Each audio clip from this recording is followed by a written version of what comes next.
çalışırıq. Bu bizi izləyənlər üçün də fikir ola bilər. Yəni indi bu dəqiqə istəsələr pratik bir tatlı hazırlamaq, yəni hər kəsin evində olan bir malzəmələrdir. Yəni istəyib rahatlıqla bundan hazırlaya Bəli, bilərlər. bu steviyanın yerinə 1 stəkan şəkər tozu da əlavə edə bilərsiniz. Mən onun əvəzinə stevia əlavə elədim.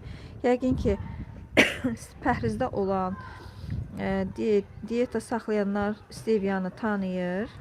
Ancaq bunun əsl reseptində 1 stəkan şəkər tozudur.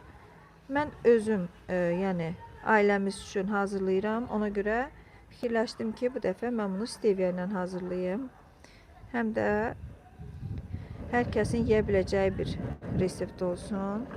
Biraz havada külək var, ona görə Çox soyuqdur. külək qazın altını üfürür.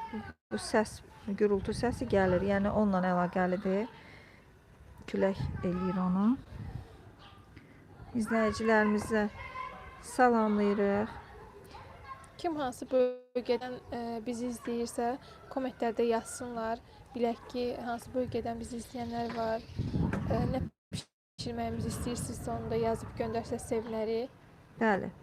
Bizimlə paylaşın yorumlarınızda. Çox sevinərik. Sizin fikirləriniz bizim üçün çox dəyərlidir. Yorumlarımızı bir-bir oxuyuruq. Sonradan videolarımıza gələn kommentləri də, yorumları da biz oxuyuruq. Hamısına cavab verməyə çalışırıq. Baxın, artıq qaynadı. Biraz yaxından göstərək. Baxın, artıq qaynadı bu. Gördüyünüz kimi. Bu qaynayan kimi götürürəm. Yağı da əridi. İçindəki kərə yağı da əridi. Dəyərli izləyicilər. Salam.